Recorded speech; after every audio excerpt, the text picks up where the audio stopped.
Bonjour à tous.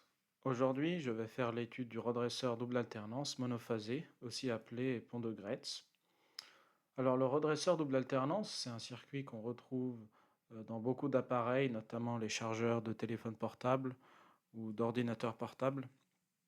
Et donc, c'est un circuit qui est étudié par les étudiants à partir du moment où ils étudient la physique classique, notamment donc, tout ce qui touche à l'électronique, l'électrocinétique, que ce soit en cursus universitaire classique ou en prépa.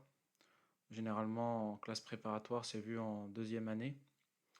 Et donc, euh, voilà, la résolution de cet exercice-là, qui consiste à trouver l'expression de la tension de sortie en fonction de la tension d'entrée, eh bien, c'est un exercice qu'on fait soit en cours, soit dans un exercice d'oral de type colle, ou même voir un oral de concours, ou bien encore même dans des écrits de concours, on peut retrouver aussi le redresseur double alternance.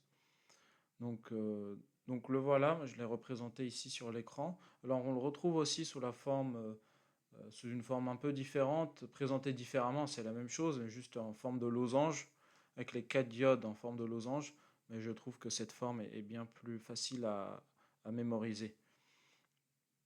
Donc voilà. Euh, donc dans le cadre de ce montage-là, on va considérer, donc ça c'est le cadre classique que je vais poser, tension d'entrée VE de t, sinusoïdale, donc je vais noter V fois sinus de oméga t, où V est l'amplitude du signal, et oméga la pulsation du signal. Je vais noter T, la période, grand T, la période de la tension qui vaut 2pi sur oméga. Donc je vais simplement représenter euh, cette tension, l'allure de cette tension en fonction du temps. Donc T, VE, je vais représenter sur une période. Et donc là, si je prends T sur 4, T sur 2, 3T sur 4, T. Voilà.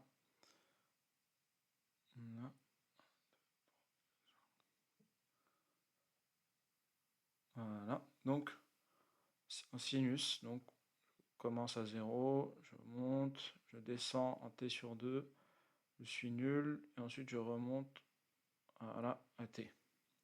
Voilà. Donc, l'objectif de l'exercice, c'est donc de déterminer l'expression de la tension de sortie Vs, et donc également représenter l'évolution de Vs en fonction du temps. Donc ça, c'est notre objectif du jour. Alors, cet exercice, souvent, de manière générale, quand on présente le redresseur double alternance, soit ce résultat-là est donné de manière directe, on demande aux étudiants d'admettre le résultat sans passer par une démonstration, soit une démonstration réalisée, mais elle n'est pas toujours très, très claire, euh, et elle manque, à mon goût, quelquefois de rigueur. Donc c'est la raison pour laquelle je fais cette vidéo. C'est un peu l'esprit aussi de cette chaîne, c'est de proposer des exercices de physique de la manière la plus claire possible, avec une résolution rigoureuse, en essayant de ne rien mettre sous le tapis. Donc voilà, déterminer Vs. Alors, bien entendu, le composant phare de cet exercice, ça va être la diode. Donc, pour pouvoir résoudre le problème, il va falloir adopter un modèle de diode. Il en existe plusieurs. Le modèle qu'on prend souvent dans ce cadre et qui est largement satisfaisant, c'est celui du modèle idéal. Donc, hypothèse, modèle idéal de la diode. C'est important de poser de la diode. Alors, pour rappel, le modèle idéal de la diode, si je représente sa caractéristique, Alors pour représenter sa caractéristique, attention aux conventions, c'est très important. Très important les conventions, le sens de la tension et le sens du courant I. Et donc, alors, si je représente la caractéristique statique du composant, là, donc en abscisse, j'ai la tension V, en ordonnée le courant. Et donc, pour la partie I strictement positif, V égale à 0, c'est la partie qui correspond à la diode lorsqu'elle est passante. Et lorsque la diode est bloquée, on a I égale à 0 et V négatif. Voilà. Voilà la caractéristique de la diode. C'est très important de poser les bases pour pouvoir travailler correctement.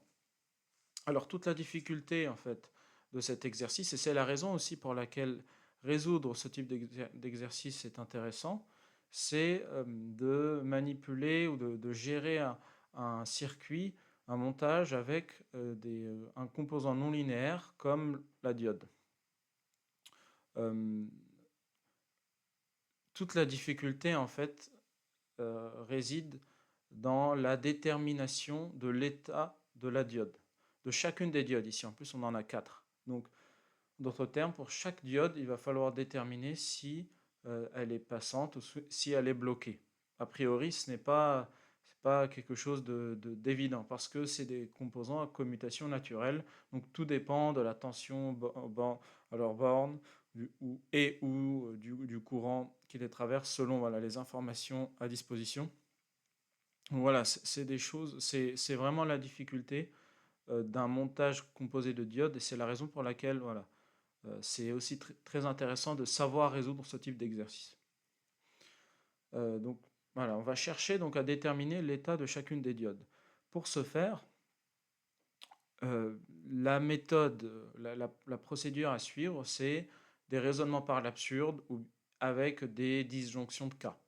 Voilà, c'est les deux éléments qu'on utilise, un peu comme en mathématiques, c'est-à-dire qu'on va c'est la seule manière de résoudre ces problèmes de manière rigoureuse, c'est faire des suppositions et voir si, eh bien, avec des raisonnements par l'absurde, pouvoir éliminer certains cas pour trouver le cas qui correspond à l'étude considérée. Donc, eh bien, pour commencer, donc, pour pouvoir déterminer l'état de chacune des diodes, je vais limiter mon étude dans un premier temps à un intervalle donc fixé qui est de 0 à t sur 2. Donc bien entendu, mon objectif c'est de déterminer Vs sur une période, puisque les signaux sont périodiques. Si j'ai mon signal sur une période, je parviens à résoudre l'exercice. Mais dans un premier temps, je me limite à 0 t sur 2. Pourquoi cet intervalle? Parce que sur cet intervalle-là, VE est positif. Et ça va être très intéressant. En fait, on sent que la tension ou l'état de la diode dépend beaucoup du signe de la tension à ces bornes. Donc c'est ce qu'on voit sur la caractéristique et c'est la raison pour laquelle je vais je vais procéder à cette considération-là qui est l'intervalle 0 t sur 2. Donc ici, je vais mettre là, je vais noter, donc dans un premier temps, pour t appartenant à 0 t sur 2. Voilà. Alors, dans un premier temps, pour t appartenant à 0 t sur 2, la donnée que j'ai, c'est que VE est positif. Voilà. Donc à présent, je vais chercher à déterminer l'état de chacune des diodes. Alors, ce que je vais pouvoir faire dans un premier temps, c'est écrire deux lois d'émail. Ces lois d'émail vont être très intéressantes et elles vont pouvoir me donner l'état de deux diodes. Et ça va être très intéressant. Donc pour commencer, je vais considérer cette maille-là. En partant de la source de tension, je passe par D1, je passe par D3, je reviens vers la source de tension. Donc si je considère cette maille, et si je représente ici cette maille séparément, Là, j'ai VE. Ensuite, je remonte, j'ai D1. Ensuite, j'ai D3. Donc D1, D3. Là, voilà. Là, j'ai VD1. Alors attention toujours aux conventions pour le signe et la direction des tensions pour chacune des diodes. Et là, j'ai VD3. Donc ma première équation, je vais noter ici. VE, si je fais ma loi d'émail, VE égale à VD1 moins VD3. Voilà, ça c'est ma première équation. Je vais noter d'ailleurs cette équation 1. Voilà. Ça va être intéressant. C'est une équation, alors cette équation, elle est vraie à tout instant. Voilà. Ensuite, je vais faire une deuxième loi d'émail. Cette fois-ci, la maille que je vais considérer, c'est donc en partant de la source de tension, je descends vers D2 et ensuite je remonte vers D4 jusqu'à la source de tension. Voilà. Et donc là, ma loi d'émail va me donner VE égale à. Donc avant, je vais représenter le montage, la maille de manière indépendante. J'ai VE, ensuite je descends, j'ai D2. Et je descends encore D4 et je reboucle D4. Donc là, je vais avoir VD2 et là, je vais avoir VD4. Et donc, ma loi d'émail va me donner VE égale à moins VD2 plus VD4. Voilà.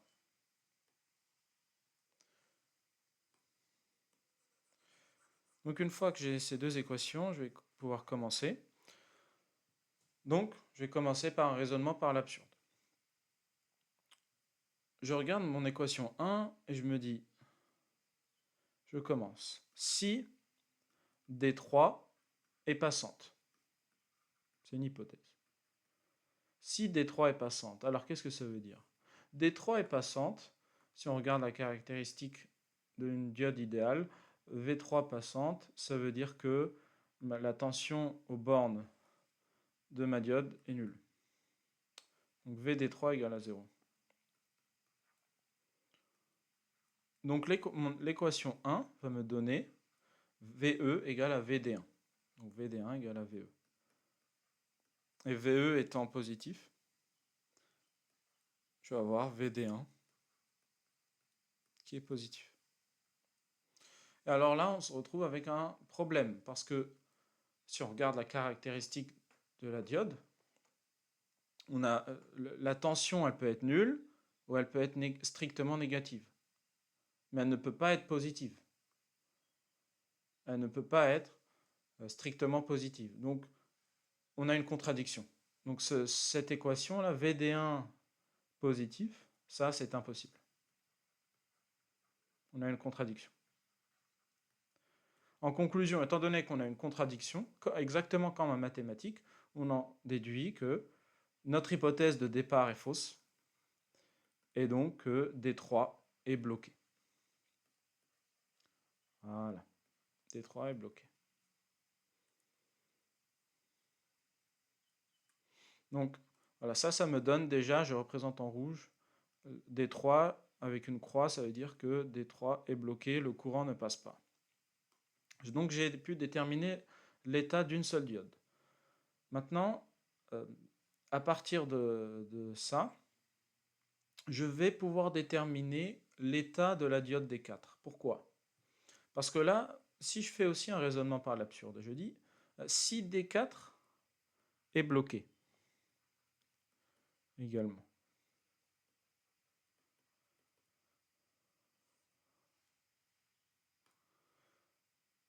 qu'est-ce que cela me donne? Si D4 est bloqué, alors mon courant, alors ici, moi je vais avoir un courant qui va passer, qu'il soit positif ou négatif, j'ai un courant qui passe et mon courant doit revenir vers ma source de tension.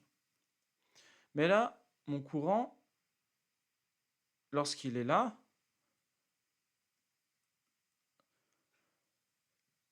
il ne peut pas passer. Il y a un problème par rapport au passage du courant. Pourquoi? Parce que, alors on sait que D3 déjà est bloqué. Donc ça, c'est un résultat. C'est le résultat de tout à l'heure. Et donc, mon courant, qu'il soit positif ou négatif, étant donné que D3 et D4, ces deux diodes sont bloquées, eh bien dans tous les cas, mon courant ne parviendra jamais à passer, ici à revenir vers ma source de tension. Donc c'est impossible. Le courant doit pouvoir passer quelque part. Forcément, il faut qu'une des diodes soit passante. Sinon, le courant ne peut pas passer et il n'y a aucune raison pour que le courant ne passe pas. Il faut que le courant puisse passer quelque part ici. On a des composants à commutation naturelle. Il faut que le courant puisse passer quelque part. Donc, on en déduit ici que ici, si D4 est bloqué, le passage du courant est impossible.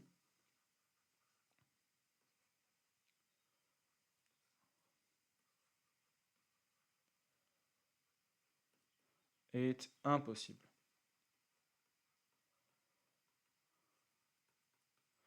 Donc c'est une contradiction, c'est une incohérence, et donc notre conclusion, c'est que notre hypothèse de départ est fausse, et que donc D4 est passante. Voilà. D4 est passante. Donc je représente en vert. Voilà, ici. D4 ici par un fil, comme ça, D4 est passante. Voilà. Donc voilà, j'ai pu déterminer l'état de deux diodes. Maintenant, je vais faire exactement le même raisonnement en utilisant mon équation 2.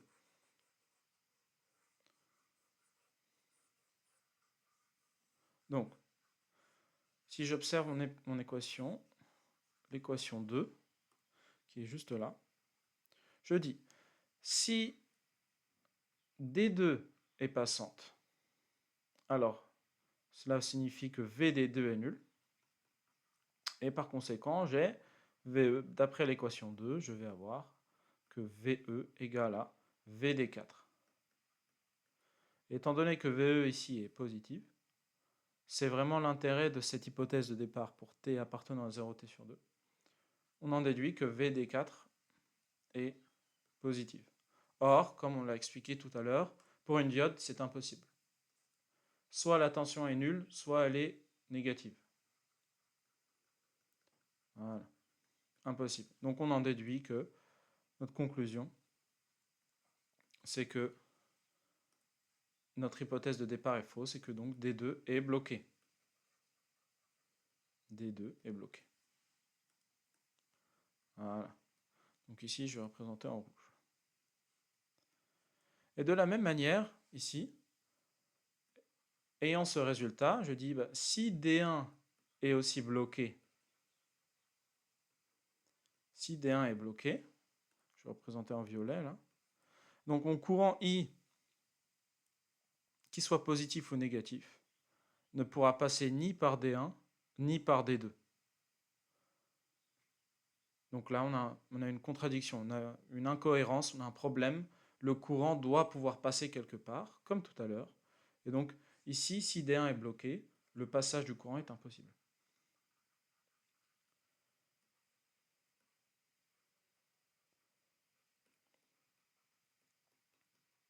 Est impossible. On en déduit donc la conclusion, c'est que D1 est passante. Voilà, D1 est passante. Et donc de cette manière, j'ai pu déterminer l'état de ma quatrième diode. Voilà. Et donc, voilà, en ayant l'état des quatre diodes, je peux à présent déterminer VS en fonction de VE. Donc là, si j'efface ceci, je vais appliquer en fait une loi des mailles. Je vais représenter tout d'abord la maille qui m'intéresse. Donc si je prends VE, moi la maille qui m'intéresse, c'est celle qui passe ici par VE, je remonte par D1, je passe par la charge, et ensuite je remonte par D4. Voilà. Ça, c'est la maille qui m'intéresse. Et donc, en appliquant, donc si je représente cette maille là de manière séparée, là, j'ai ma charge, là j'ai VS, et je reviens ici vers VE. Et donc, j'obtiens en fait que VS est égal à VE. Voilà. VS est égal à VE.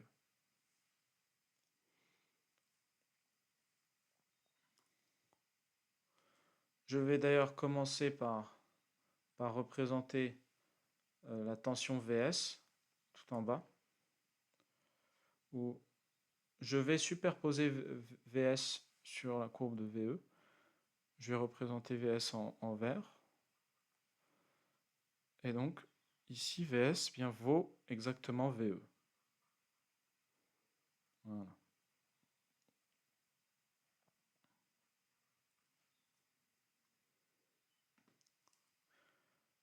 Donc, VS vaut exactement VE. Voilà. Donc, à présent, je vais m'intéresser à la deuxième partie de mon étude, qui correspond à l'intervalle d'étude T sur 2, T. Sur cet intervalle, pardon, T sur 2, T, sur cet intervalle, VE est cette fois-ci négative. Donc, ça va être intéressant pour la suite. Donc ici, je vais me mettre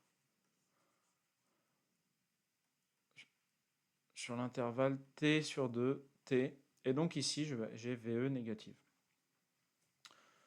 Donc là, à nouveau, il va falloir déterminer l'état de chacune des diodes par une disjonction de cas et par un raisonnement par l'absurde pour chacune des diodes. Donc voilà. Donc si j'observe l'équation 1, je dis, bien, si D1 est bloqué, pardon, si D1 est passante, si D1 est passante, eh bien j'obtiens que VD1 égale à 0. L'équation 1 me donne alors que VE égale à moins VD3. Donc, on en déduit que VD3 vaut moins VE. Étant donné que VE est négative, alors moins VE, eh bien, ça me donne quelque chose de positif. Et VD3 positif, on sait que ça, c'est impossible. Encore une fois, la tension aux bornes d'une diode, elle est soit nulle, soit négative, strictement négative, mais elle ne peut pas être positive. Impossible. Je rappelle, il est très important de respecter les conventions par rapport à l'orientation de la tension des diodes. Impossible. Donc, conclusion,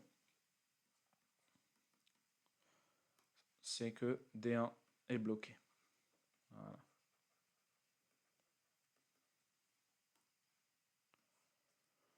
Et à nouveau, donc là ici, j'ai l'état de D1, elle est bloquée. Et à nouveau, ici, eh bien, si D2 est bloqué, j'utilise le résultat que je viens de démontrer pour D1. Donc, si D2 est bloqué, eh bien, le passage du courant ici, qu'il soit positif ou négatif, est impossible. On en déduit que, donc ici, le passage du courant est impossible. Du courant est impossible. On a donc une incohérence. On en déduit donc que notre hypothèse de départ était fausse, et donc D2 est passante. Voilà. D2 passante. Ici. Voilà. Donc j'ai déterminé l'état de D1 et de D2. Et donc là, je vais m'intéresser à la dernière, ou à la deuxième équation, donc D2, pardon, l'équation 2. Donc si j'observe en équation, je dis eh bien, si si D4 est passante. Qu'est-ce que cela me donne? Eh bien, je vais avoir que VD4 égale à 0. Donc ça, c'est la caractéristique de la diode.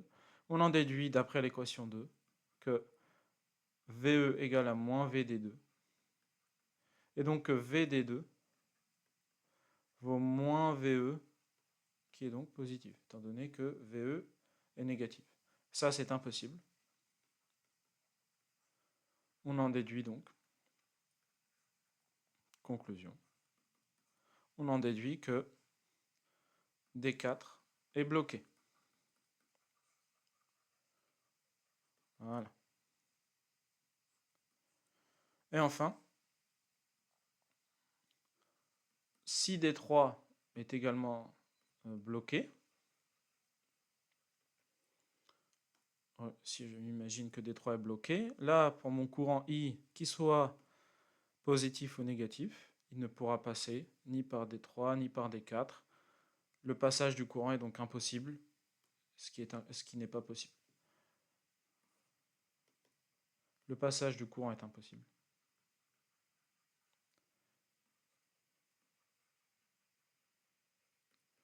Est impossible. Voilà. Conclusion. On déduit donc que D3 est passante.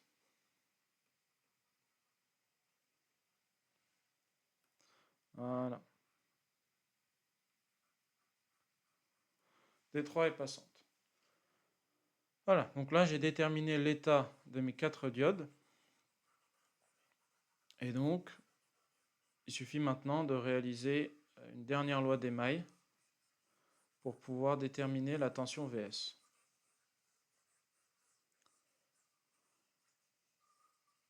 Voilà. Et donc ici, la maille qui m'intéresse, c'est celle qui part par là.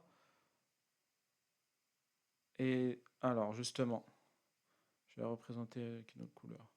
C'est celle qui passe par là. Et là, je vais passer par D2. Je descends, je passe par D2. Voilà. Je remonte par la charge. Et ensuite, je reviens par D3. Et là. Et je reviens vers ma source de tension. Ce qui me donne, si je représente cette maille séparément, j'ai VE. Donc là, si je suis, je descends, je vais avoir ma charge. En fait, dans tous les cas, j'ai ma charge ici. Ensuite, je reviens. Mais la direction de ma tension, alors ça, c'est ce qui est justement intéressant là. C'est que si je suis là, je vais avoir VE. Et je vais avoir ici VS.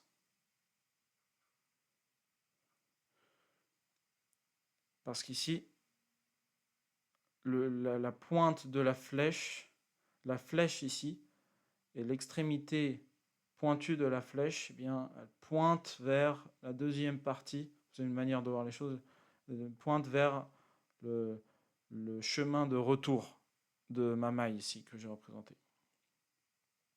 Donc ici, j'obtiens que VS vaut cette fois-ci moins VE.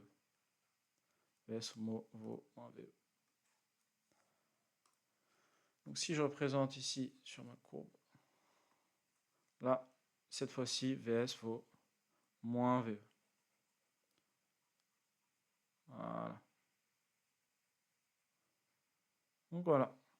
De cette manière, j'ai obtenu l'allure de la tension Vs. Et donc, en conclusion, pour tout instant t, en fait, le résultat qu'on obtient, c'est que Vs vaut VE lorsque VE est positive et Vs vaut moins VE lorsque VE est négative. Par conséquent, on peut dire que Vs de t, on peut donner une formule générale, vaut la valeur absolue de VE de t. Voilà, la valeur absolue de VE de t. Ça, c'est le résultat final. Et donc, c'est la raison pour laquelle on parle d'une conversion AC-DC. Dans le cas d'un redresseur double alternance, on part d'un signal qu'on appelle AC, donc, courant alternatif en anglais, mais on s'intéresse à la tension. En général, ce qui nous intéresse, c'est la tension parce que c'est ce qu'on impose en général quand on parle de chargeur ou tout type de montage ou de circuit. En général, c'est la grandeur d'intérêt, c'est ce qu'on souhaite imposer, c'est la raison pour laquelle on s'intéresse à cette grandeur-là. Donc VE, elle, elle est sinusoïdale, c'est un signal alternatif, et donc à partir de ce signal alternatif, on obtient ici donc en vert un signal qui lui, alors on dit continu, continu dans le sens où la valeur moyenne du signal est non nulle. Maintenant, il y a une ondulation, il y a une certaine ondulation, et en général, on met à la suite de ce montage, en général, on met un filtre pour pouvoir lisser la tension au maximum et se rapprocher au maximum d'une tension continue dans le sens constante. Mais donc, on utilise le terme continu dans ce cadre-là pour dire qu'on a un signal à valeur moyenne non nulle. Donc voilà pour le redresseur double alternance. Ce qui est intéressant, c'est vraiment pouvoir manipuler et surtout suivre un raisonnement par l'absurde pour pouvoir déterminer l'état de chacune des diodes. C'est un peu la particularité des composants non linéaires comme la diode, contrairement à des composants linéaires comme la résistance où on a U égale à RI. Ça, c'est très simple. Donc voilà. Donc, de manière générale, ce qui est voilà le schéma ou les états des diodes que l'on retrouve, c'est donc lorsque VE est positive, je vais avoir D1 qui est passante et D4 qui est passante. Toujours les diodes en diagonale vont avoir le même état, et D3 bloqué, D2 bloqué. Ça, c'est lorsque VE est positive. VE positive. Maintenant, lorsque VE est négative, ça va être tout l'inverse. Cette fois-ci, D1 et D4 vont être bloqués, et D3 et D2 vont être passantes. Donc voilà. Je vais finir par faire quelque chose. Alors, je vais finir par déterminer la valeur moyenne de la tension VS. C'est un résultat souvent qui est soit on l'apprend par cœur ou on demande de démontrer. Et c'est aussi l'intérêt de ce montage, c'est d'avoir un signal à valeur moyenne non nulle. Et l'idée, c'est bien de déterminer cette valeur moyenne, notamment par rapport à l'amplitude de la tension VE, qui est ici notée grand V. Donc la valeur moyenne, VS, alors par définition, alors ce qui est intéressant ici à voir, c'est qu'on obtient une tension VS qui est non plus T périodique, mais elle est même T sur 2 périodique. Alors ici, c'est intéressant de le noter, ça. Remarque.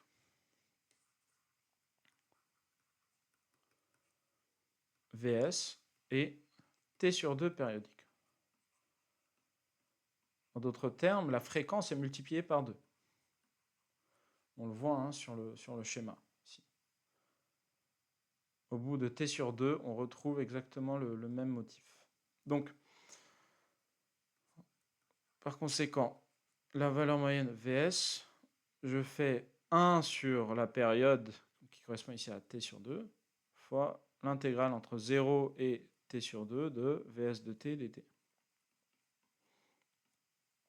Alors entre 0 et T sur 2, VS de T vaut VE de T.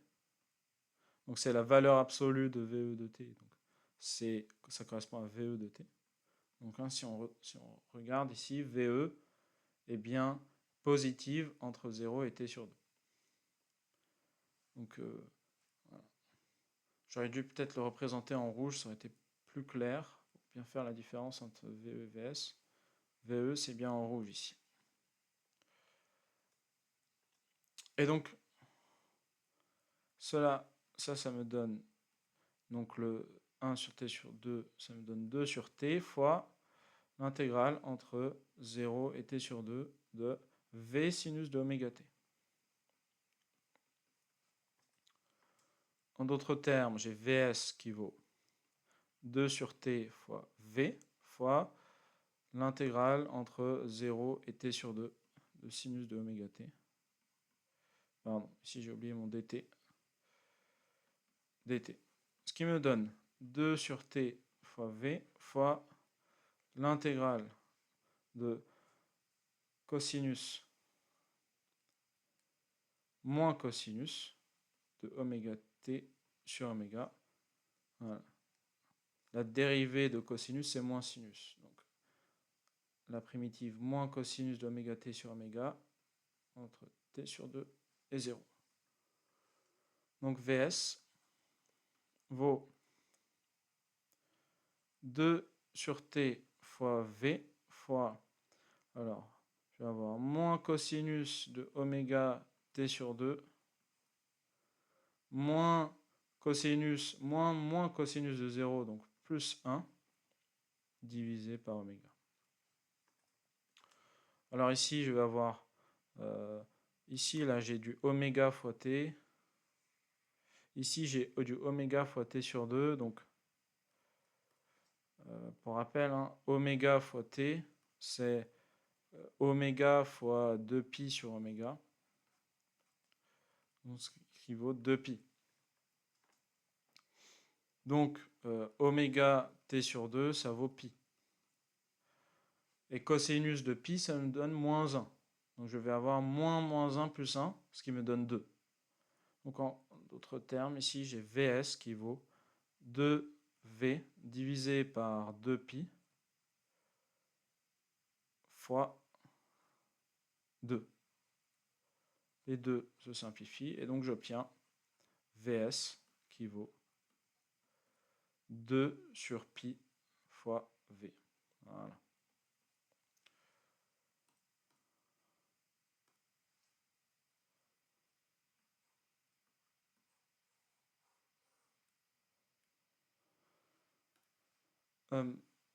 Une dernière chose, alors on peut aussi retrouver cette tension ou cette valeur moyenne exprimée en fonction de la tension efficace VF, de la valeur efficace VF de la tension d'entrée.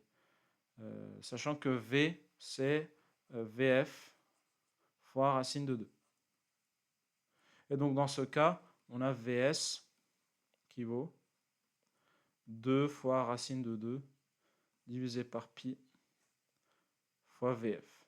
Voilà, on retrouve selon la nature ou selon la personne qui fait la démonstration, si elle est plus physicienne ou plus électrotechnicienne, on va avoir l'une ou l'autre des versions. Voilà. Donc sur ce, voilà, on vient de finir l'étude du redresseur double alternance. J'espère que ça a été clair. N'hésitez pas à poser vos questions dans les commentaires. Et donc je vous dis à très bientôt pour une nouvelle vidéo. Salut!